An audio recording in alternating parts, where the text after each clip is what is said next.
não cuidarmos bem, todos, todos nós estaríamos, é, somos levados ou somos induzidos a nos comportarmos como o povo de Corinto. Porque a partir do momento que todos já sabiam o que deveriam fazer, cada um queria fazer a sua própria vontade. Lá no livro de Isaías, no capítulo 53, diz assim: todos andavam desgarrados como ovelhas, cada um se desviava pelo seu próprio caminho, mas o Senhor fez cair sobre ele a iniquidade de nós todos. Então, esse é meio carnal. As escolhas para os nossos benefícios, ela provém da nossa carne, aquilo que nos faz melhor, nos faz sentir bem. Mas nesse contexto todo, nós temos que a Bíblia que nos ensina que nós temos que fazer tudo para ser, como diz mesmo o apóstolo Paulo, considerar os outros superiores a nós mesmos e fazer tudo para a glória de Deus. E nós precisamos executar esse trabalho de forma poderosa, de forma importante para as nossas vidas. O texto da lição que nós vamos hoje é de Coríntios capítulo 3, que eu vou ler aqui uns 9 versículos aqui, um pouquinho, vou ler rápido. Irmãos, não lhes pude falar como a espirituais, mas como a carnais, como a crianças em Cristo. Dei-lhes leite e não alimento sólido, pois vocês não estavam em condições de recebê-lo.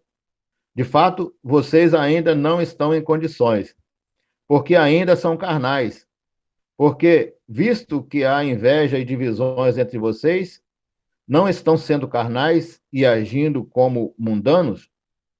Pois, quando alguém diz, eu sou de Paulo, e o outro, eu sou de Apolo, não estão sendo mundanos? Afinal de contas, quem é Apolo? Quem é Paulo?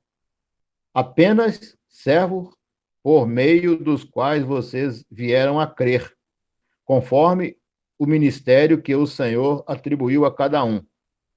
Eu plantei, Apolo regou, mas Deus é quem fez crescer, de modo que nem o que planta, nem o que rega são alguma coisa, mas unicamente Deus que efetua o crescimento. O que planta e o que rega tem um só propósito, e cada um será recompensado de acordo com o seu próprio trabalho. Pois nós somos cooperadores de Deus. Vocês são lavouras de Deus e edifício de Deus. Muito bem.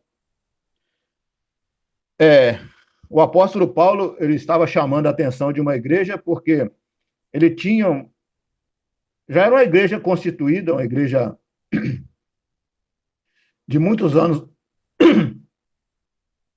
de muito tempo passado, mas era uma igreja que tinha conhecimento.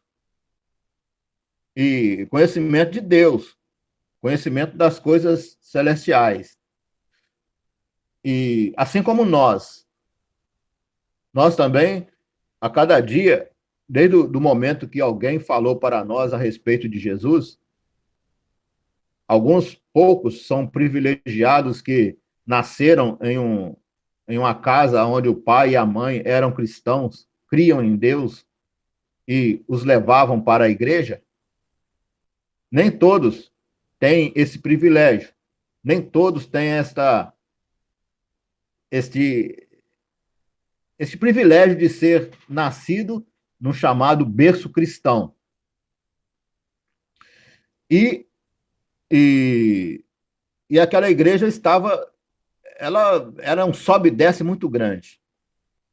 Era um momento em que todos eram muito crentes, todos se consideravam crentes de verdade. crentes ousados, crentes fervorosos, crentes que queriam viver e fazer a vontade de Deus. No entanto, eles eram carnais.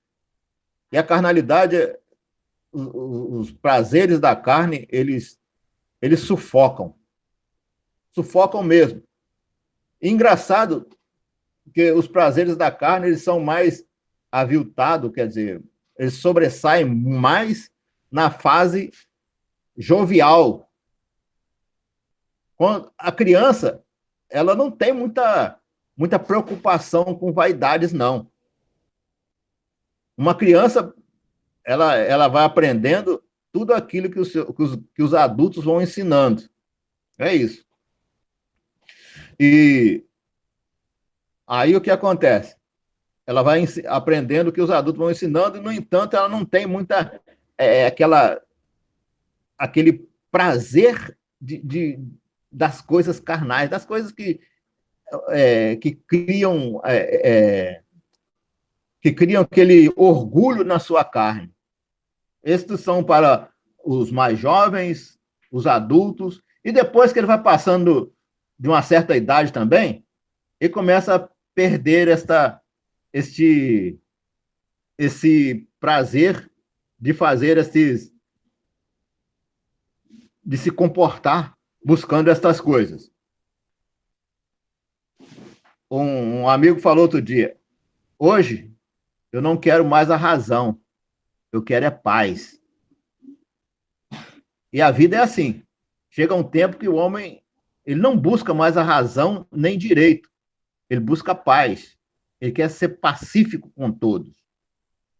Nós estamos vivendo em um tempo de igrejas novas, igrejas renovadas, igrejas fortes. Mas só que existem coisas que a gente precisa insistir nelas. Nós precisamos insistir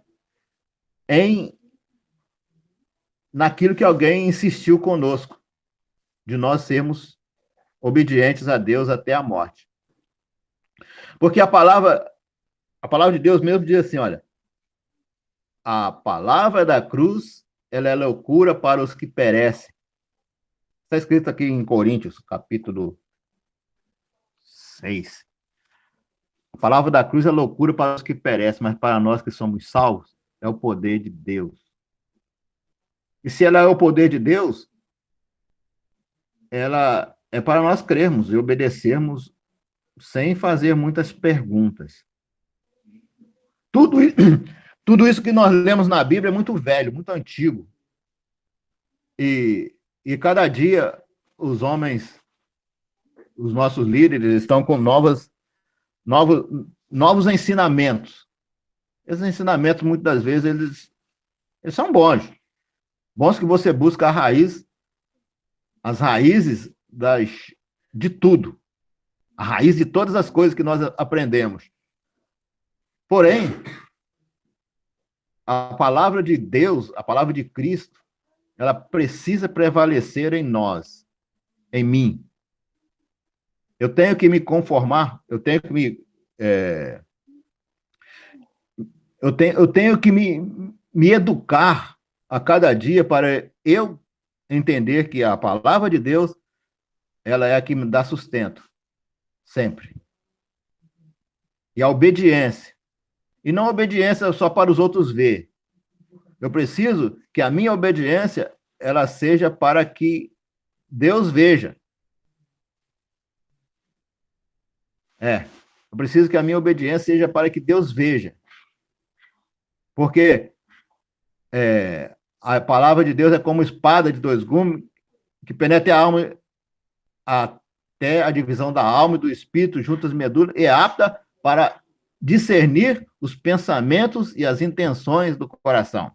Então, tudo que fazemos, às vezes as coisas externas nossas, elas não refletem o que é a verdadeira intenção nossa. Para Deus, a intenção ela é muito mais preciosa do que a ação. Fazer qualquer coisa para agradar o outro homem não tem valor nenhum. A nossa intenção, ela tem que ser prioritária. A sua ajuda, a minha ajuda a alguém, eu vou ajudar alguém, tipo, dar um prato de comida a uma pessoa que está com fome, somente para o outro ver, opa, ele é bonzinho lá, deu um prato de comida. Não, não vale nada. Ah, eu vou dar uma esmola para alguém que está precisando de uma esmola, só para o outro ver? Não adianta nada. Eu preciso fazer com que o meu coração seja um coração bom. Isso é fugir um pouco da carnalidade. A carnalidade, o viver da carne, porque ela produz algumas concupiscências, alguns prazeres. A carne é prazerosa. A carne causa umas alegrias muito fortes e muito passageiras. Elas passam assim no estalar de dedo. Mas o viver com Cristo, ele precisa ser alimentado por nós. Paulo diz no versículo 9 desse texto, porque de Deus somos cooperadores, lavoura de Deus e edifício de Deus. É isso que nós somos. Uma construção, nós, nós estamos bem familiarizados com obra. Todos nós. E uma construção, ela só pode ser sustentada se ela tiver um bom alicerce. Há a necessidade grandiosa de todos os nossos ensinos irem ao encontro de cada pessoa de acordo com que ela entenda o que ela é e o que ela faz e o que ela pretende ser. Se tudo que fizermos nesta vida não servir para glorificar a Deus, não adianta nada, foi inútil a nossa jornada. Eu dizia outro dia que eu ir no culto, eu ir na igreja, eu ser um bom pregador, isso é só uma suposição. Eu ser um bom frequentador da igreja, eu ser um bom porteiro, ou até fazer alguns serviços, algumas obras materiais na igreja, ela não tem valor nenhum. Se tudo o que eu fizer não for para glorificar ao Senhor nosso Deus. O apóstolo Paulo, ele disse assim, a obra que vocês fazem, elas serão tipo medida, ou elas serão avaliadas como pelo fogo. Se o que se faz é para glorificar a Deus, isso vai ser passar pelo crivo do fogo. Como o ouro. O ouro, ele é passado pelo fogo às altas temperaturas e derrete tudo. Aquelas bolinhas derrete e vira tudo uma peça só. E às vezes o ouro é uma coisa tão engraçada que um pedacinho de ouro à toa pesa quase 1 quilo, muito pesado, é metal pesado. Então,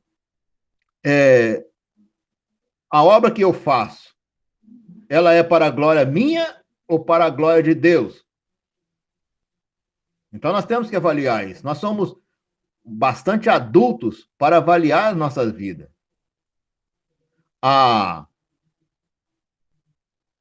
Como é que se diz? Eu valorizo o meu irmão como a mim mesmo ou não? Eu faço discriminação de alguém ou não? Eu considero o outro igual a mim mesmo ou não? O apóstolo Paulo, ele tinha essa preocupação com a igreja. Ele falava, olha, vocês não podem viver discriminando o outro porque ele é inferior a você.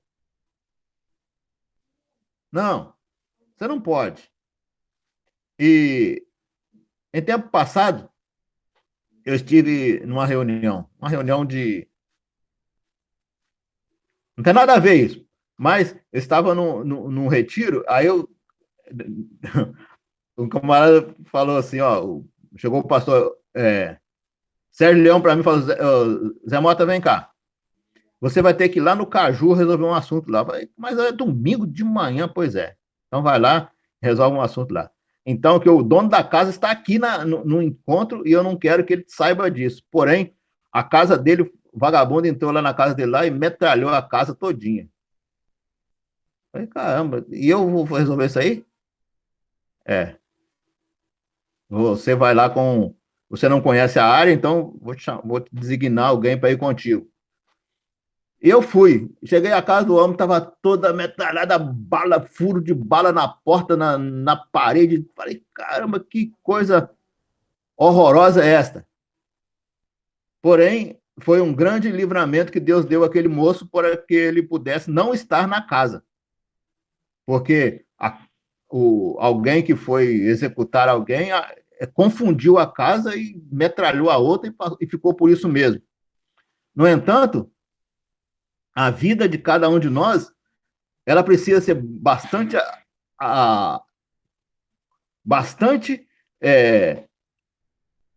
avaliada e valorizada, e valorizarmos aos que estão próximos de nós. Valorizar mesmo. Porque as pessoas precisam conhecer Jesus. E só vão conhecer através das minhas palavras. E só vão conhecer Jesus através das minhas atitudes, dos meus comportamentos. As pessoas só vão se interessar por Jesus se eu testemunhar para ele. O meu testemunho não deve e não pode e não precisa ser um testemunho de palavras. Ele tem que ser um testemunho de vida. Todos nós. Um testemunho de vida que vai glorificar o nome de Deus e causar uma grande salvação nos que estão perdidos. A carne, ela causa alguns estragos na vida da pessoa. A ganância do homem são frutos da carne. Quando nós lemos em Gálatas, naquela relação dos frutos, do fruto do Espírito e as obras da carne, a carne causa alguns prazeres. Mas não foi para isso que Deus nos chamou. Querendo ou não, nos dias que vivemos, nós temos que fazer alguma diferença. Nós não podemos ficar todo mundo misturado. Todo mundo misturado. Porque há uma necessidade de sermos diferenciados, porque todos estão de olho em nós. Então eu cuido de mim mesmo. Você cuida de você mesmo. Mas cuide de acordo com que Deus seja o glorificado em tudo isso. Os títulos religiosos, eles, em tempo passado, eles podiam até valer bastante. Hoje não, nem tanto. Em dias passados, eu vi passou até na televisão, um homem lá falando assim, vamos agradecer a Deus por essa bênção, mas só que os caras tinham desviado uma fortuna de dinheiro público, ou dinheiro dos pagadores de impostos, e estavam ali numa reunião assim, com um monte de dinheiro, aquilo era dinheiro ilícito, dinheiro desviado, dinheiro que era para ser aplicado para o bem de toda a comunidade, eles estavam desviando para eles, foram presos também. Mas eram homens crentes, eram homens que deveriam dar o testemunho contrário, o testemunho de vida que glorificasse o nome do Senhor. Mas estavam ali fazendo, cumprindo os desejos das suas carnes, das suas carnalidades. Não é isso, não foi para isso que Deus chamou cada um de nós. Chamou-nos para vivermos uma vida de integridade, uma vida de mudança, uma vida de salvação. É muito bom você vê um perdido ser salvo. Mas ele só vai ser salvo se eu o ajudar. É muito bom, muito importante eu ver um homem perverso se consertar e viver uma vida diferenciada com Deus. Mas só vai acontecer se a minha vida for uma vida justa e digna diante do Senhor. Então, a nossa natureza é carnal, mas a nossa mente, ela precisa ser espiritual. O nosso coração precisa buscar as coisas de Deus. Porque Deus conhece o coração de cada um. Ele conhece o meu, ele conhece o teu, ele sabe de onde viemos, para onde estamos indo. Então, meus irmãos queridos, que nós possamos, cada dia, nos tornarmos mais e mais homens de Deus. O apóstolo diz assim, olha, eu não vou falar com vocês não, porque vocês são... Eu não posso dar um alimento forte para vocês não, vocês têm que ser tratados com leite, porque vocês ainda são crianças. Não é o nosso caso. Essa classe aqui é uma classe de homens, e homens muito sabedores. E algum aqui nunca foi mundano, na verdade. Alguns aqui nunca foram do mundo. Eu já fui do mundo. Até 22 anos eu era mundano. Mas Deus, através de Jesus Cristo, ele quis me livrar de tudo isso. Eu sou crente. Já tem 30 e tantos anos que eu sou crente e gosto de ser crente. Eu adoro ser crente. Eu falei com o Carlos Guimarães um dia desse aí. Olha, Carlos, eu sou de igreja, cara. Eu gosto da igreja. A igreja me faz bem. A vida, a vista que eu vejo meus irmãos, as minhas irmãs, me faz bem. Porque a igreja, ela me sustenta, ela me sustém. A palavra de Deus me faz bem. Que cada meditação, cada louvor na igreja me causa uma felicidade muito grande. Então, todos nós somos assim. E precisamos demonstrar para todos a importância de Jesus Cristo na vida do homem. Deus abençoe o coração de vocês. Tem um minuto ainda para fazer os... Então, quero só dizer que, diferentemente dos demais, essa classe é uma classe de homens muito adultos, uma classe de homens sabedores, uma classe de homens que envolvidos com Deus e irradiam aonde passam a presença de Deus. Deus abençoe o coração de cada um de vocês. Em nome de Jesus. Amém. A você. Vamos lá, gente. Vocês querem fazer considerações? Eu gostaria de... É curioso, né? O texto bíblico, ele é muito apaixonante, porque ele provoca reflexões, né? A gente começa a ler e ele começa a mexer conosco no sentido de fazer uma reflexão. Eu gostaria de fazer uma breve contribuição a essa reflexão, aqui mesmo, onde o pastor Zé Antônio leu, né? Como é curioso que Paulo, ele é parte desse processo, né? E ele faz uma denúncia, né? Isso é tão presente em nossa vida e é tão presente não somente na igreja, mas também presente em toda a sociedade humana, sabe? Porque é a questão do carisma, entendeu?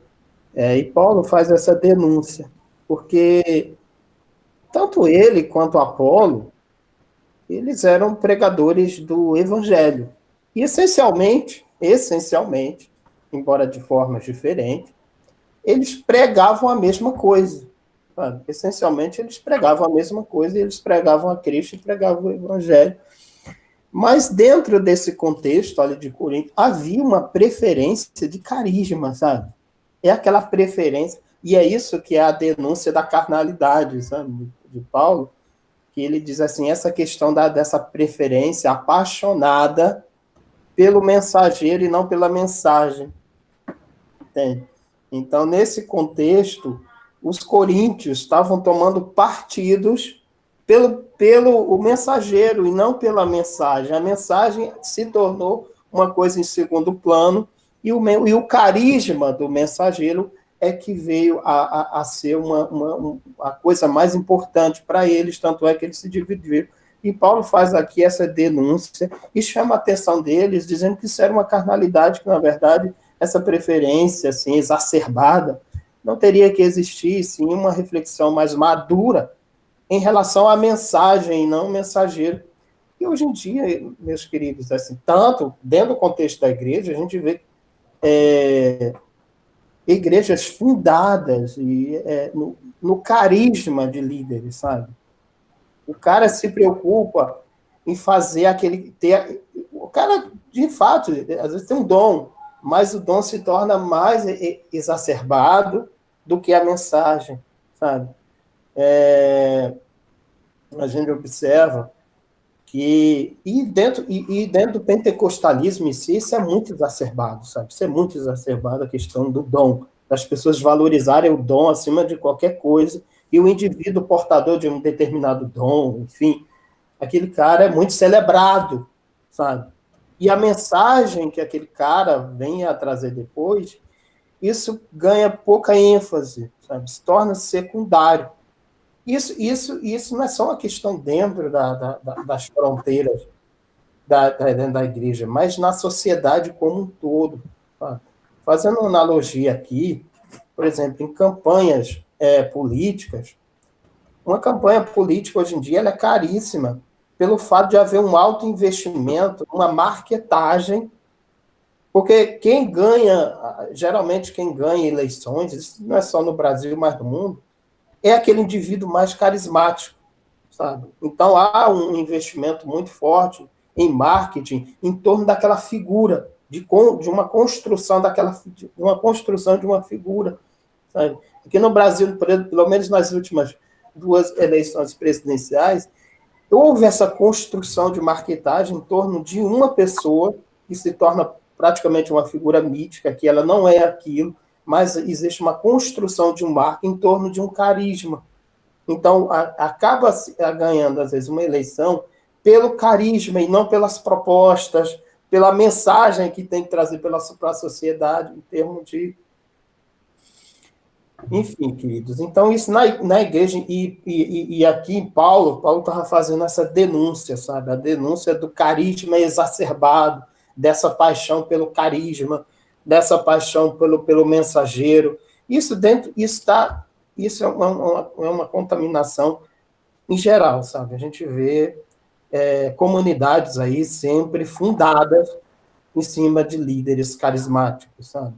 O cara detém um dom e ali é fundamentado uma igreja em torno daquela figura, como se fosse um sol, sabe? Todos orbitam em torno daquela figura e não importa a mensagem que ele trouxer, o importante é ele, o seu carisma, né, as suas posições, enfim, isso é carnalidade, né? Dentro do contexto evangélico, a questão da carnalidade é muito ligada à sexualidade, né? Mas não tem nada a ver com esse texto aqui. Paulo estava apontando para outros aspectos da carnalidade, que é a questão da vaidade, que é a questão da preferência, que é a questão do partidarismo, sabe? Que é desprezar a mensagem e, de certa forma, se apaixonar pelo mensageiro, sabe? E a partir desse momento, tudo que ele fala não é muito levado em consideração a mensagem, sim, o que ele fala. O cara passa a ser ilustrado, sabe? Enfim, era essa contribuição que eu queria trazer a partir do texto. O texto é muito rico e sempre nos provoca reflexões, né? E sempre trazendo para os nossos tempos, sempre comparando com coisas externas a nós, né? Mas também que se aplica muito, né? A questão carismática. Era essa contribuição. Vamos lá, mais alguém, gente, quer fazer a contribuição? Quer fazer uma. Não? Vanderlei, Darley, Edal. A Dilson saiu, né? Acabou saindo aí da aula, caiu, alguma coisa assim. Não, eu acho que ficou bem explicadinho e a contribuição também foi boa, não tem nem o que acrescentar. Também não tenho nada a acrescentar, não. Ficou muito bom. Darley. Não, ficou muito bom. A única coisa que eu vou quer falar aqui que o pastor Zé Antônio quase que ele entra na minha pregação hoje à noite, né? Ele quase que entrou. Quase entrou, ele entrou na minha pregação de hoje à noite. Ele quase que fez a minha pregação. Ele se espraiou hoje no texto e aí... Então, quase que tá bom, cara. É a mesma... É só a continuação do assunto. Deus abençoe. Isso mostra também como é que a gente está espiritualmente afinados. Verdade. Delay? Não, nada a acrescentar, não. Tá de bom tamanho.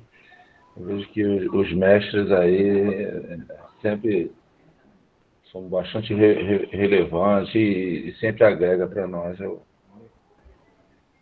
só falo uma coisa, cara. Eu tenho muito orgulho de pertencer a esse grupo. Só isso.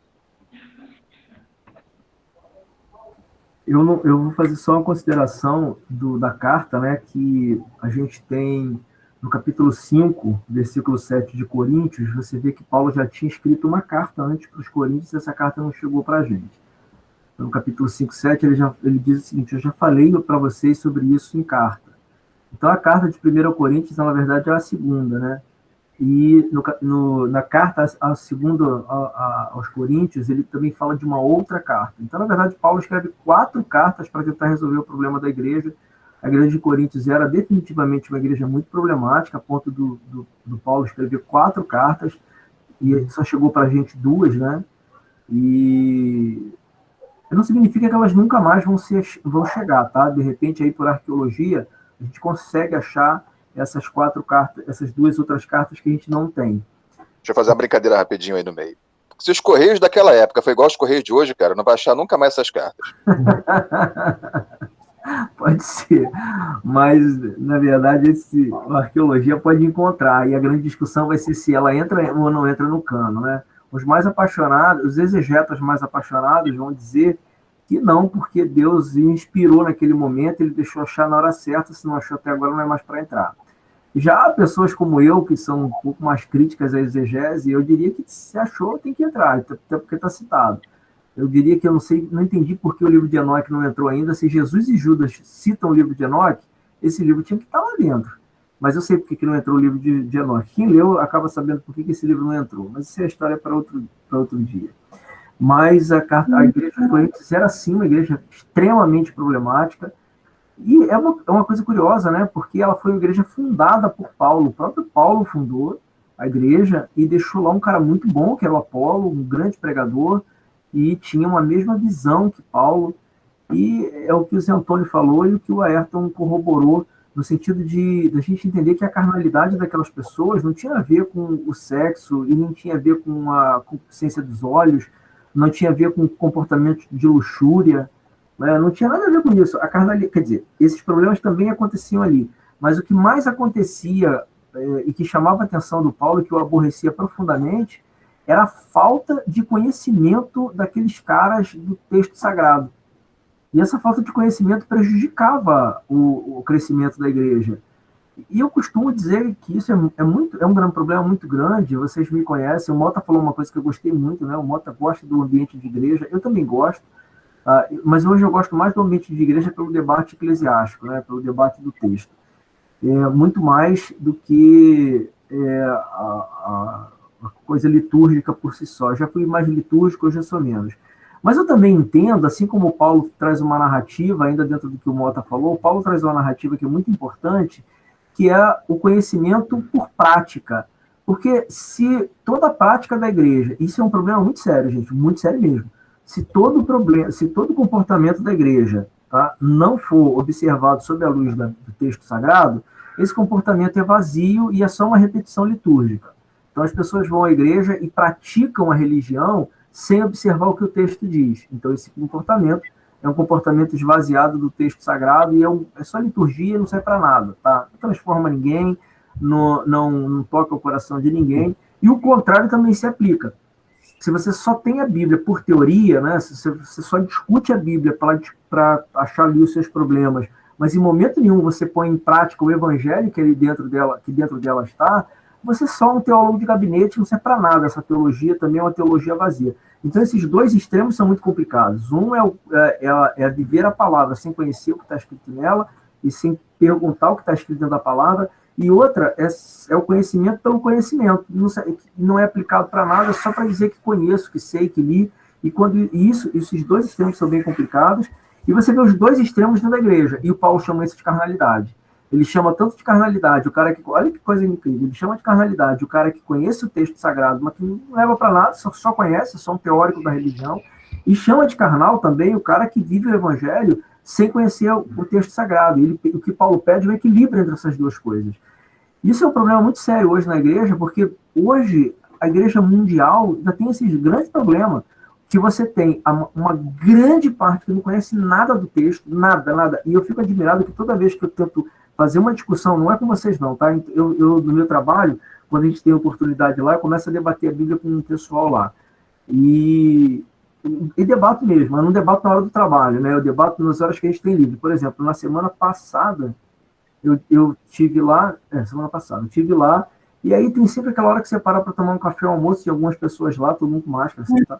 Mas aí a gente começou a discutir isso, porque tem um menino lá que ele é anglicano, né? E ele estava dizendo como a presença de Deus através dos momentos litúrgicos do culto e das vestes sacerdotais. Que o anglicano ele tem uma veste sacerdotal. Aí eu deixei ele falar bastante, depois eu falei, cara, tudo isso que você está falando é filosofia da religião, porque você não tem nenhum indicativo bíblico para que isso aconteça. Então eu acabo provocando as pessoas para que a gente pense um pouco sobre isso.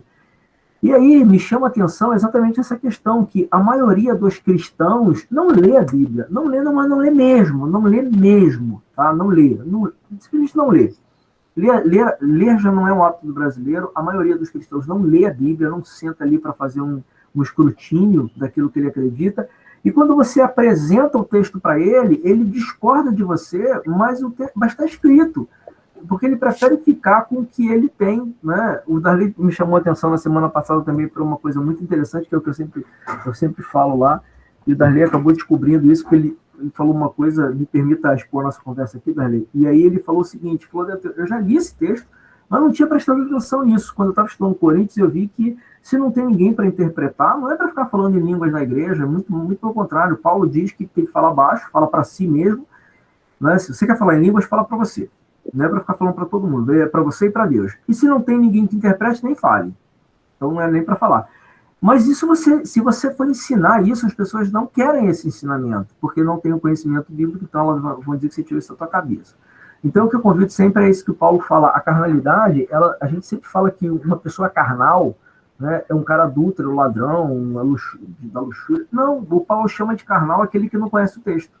O Paulo ele é muito cru, cru no sentido de ser objetivo. Você é carnal. Por quê? Porque você é adúltero? Não, porque você não conhece a Bíblia. Você não conhece o texto, você quer viver uma religião que você não... Se o pressuposto da religião é o texto sagrado, se o cristianismo se predispõe a ser uma religião bíblica, e você não conhece a Bíblia, você só pode ser carnal. E aí usa agora as palavras do Mota. O Mota diz assim, a maioria de vocês nunca foi carnal, no sentido de... A maioria de vocês não é carnal, no sentido de... Nunca foi carnal, no sentido de não ter participado do mundo, né? E eu fui do mundo durante muito tempo. Então, não foi carnal, não foi mundano. Mundano, mas é a mesma coisa, é sinônimo, né?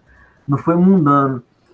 Mas todos nós, né, temos, infelizmente, a oportunidade de fazer a coisa certa, ou felizmente, né, de praticar pelo conhecimento da palavra, né? Praticar pelo conhecimento da palavra. E as pessoas não, na verdade, acabam não querendo conhecer a palavra. E aí eu na minha consideração, eu convido vocês todos a ler a Bíblia. Se você ler 5 capítulos por dia, 3 capítulos... É melhor ler 1 por dia do que não ler nada, entendeu? Você vai acabar lendo. Leiam exaustivamente o Novo Testamento. Tem gente que fala, o Antigo Testamento é muito cansativo para ler. Então, leia o Novo Testamento exaustivamente. Conheça, Porque quando você lê exaustivamente o Novo Testamento, a mensagem do Cristo vai estar tão impregnada na tua cabeça que quando você lê o texto do Antigo, você vai ter uma leitura diferente. Pode acreditar nisso. Se você começa pelo Antigo e você vai para o Novo, você acaba se confundindo. Mas se você lê o texto do Novo exaustivamente, quando você cair no Antigo, você vai falar assim, caramba, agora eu estou entendendo isso aqui.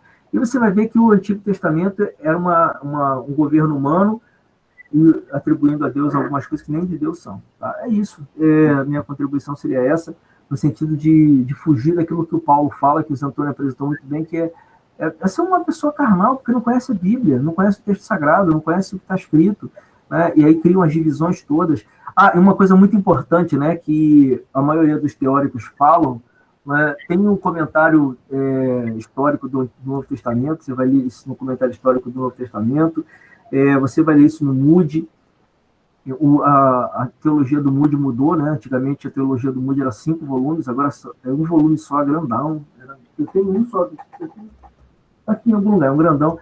Mas a maioria dos teóricos concordam com o seguinte: o pior partido dentro da igreja de Corinto era os que eram de Cristo.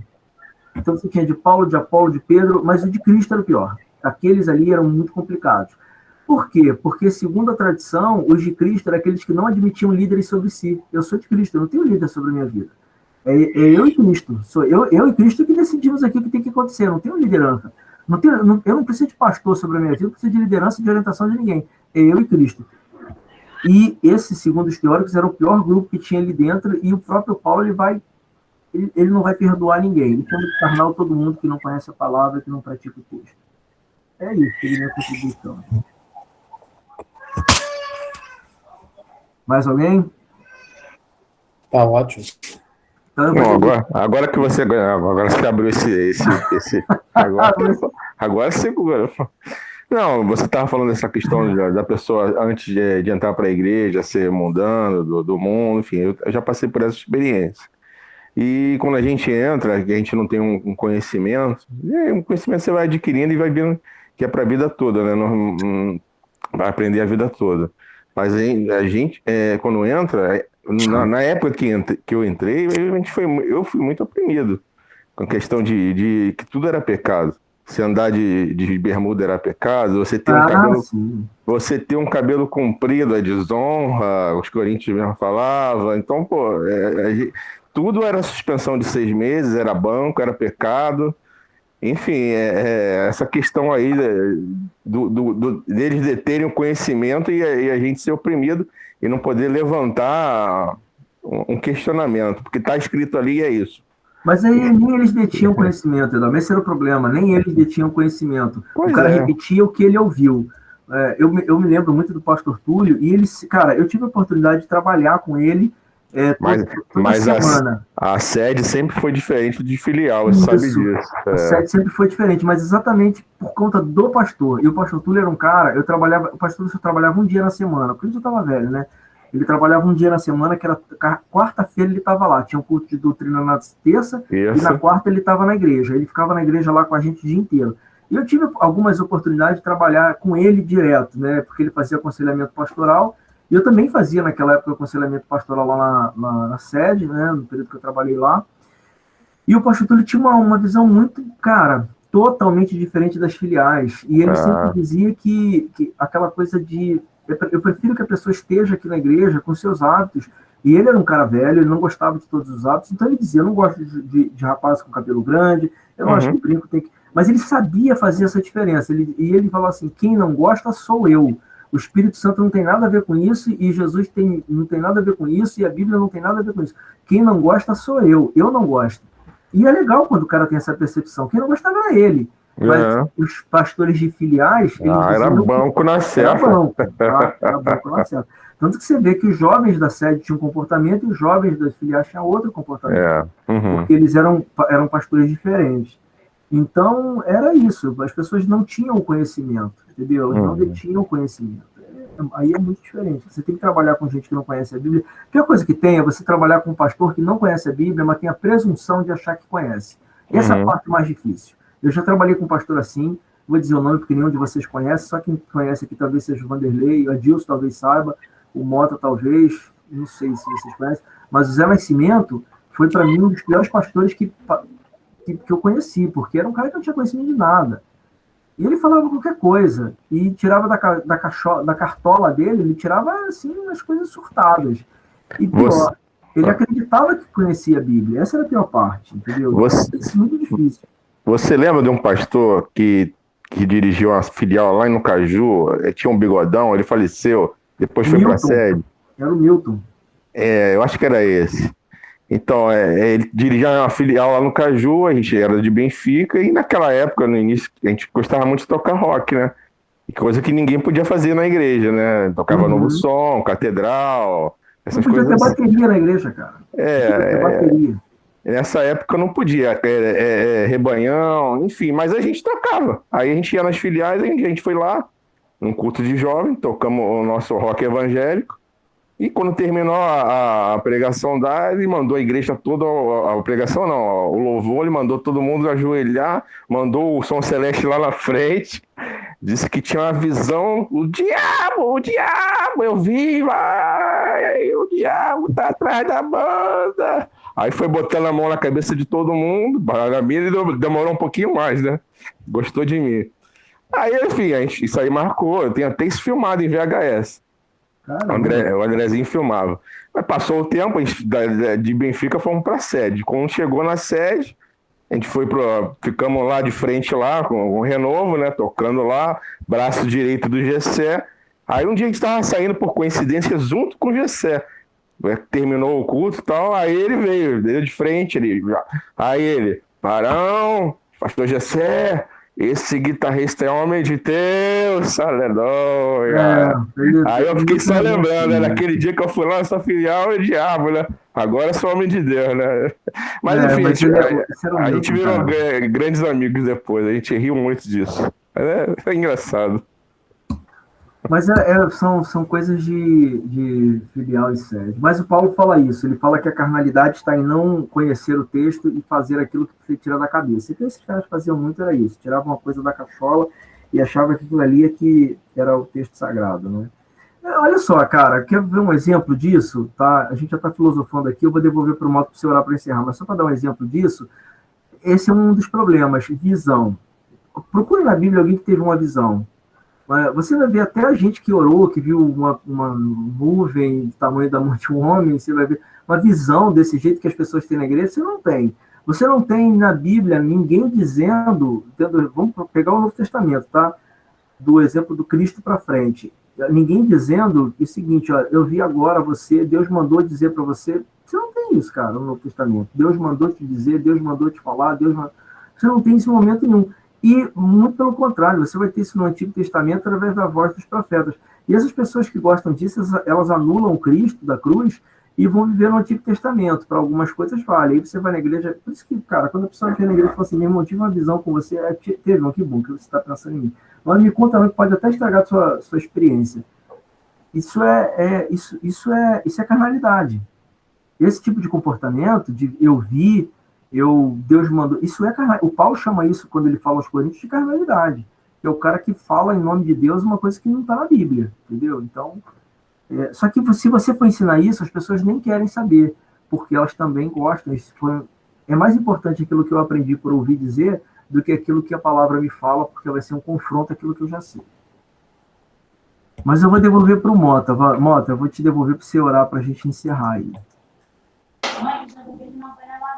Graças a Deus, meus irmãos, que o Senhor continua sendo o mesmo. Abençoador de vidas, transformador, libertador. E, na verdade, todos nós dependemos só de Deus, né? Às vezes nós fazemos as nossas coisas, resolvemos os nossos problemas, uma correria muito grande, porque temos que levantar cedo mesmo para trabalhar e ganhar o dinheiro para pagar as nossas contas, porque conta você não precisa nem de querer, elas aparecem de qualquer jeito para você pagar. Mas é assim mesmo. Mas o que importa é que, como cristão, como servo de Deus, nós precisamos sempre viver a nossa vida numa certa obediência, um certo temor ao Senhor, e fazendo com que outros vejam em nós que servir a Cristo é muito importante, é muito bom para a vida deles também.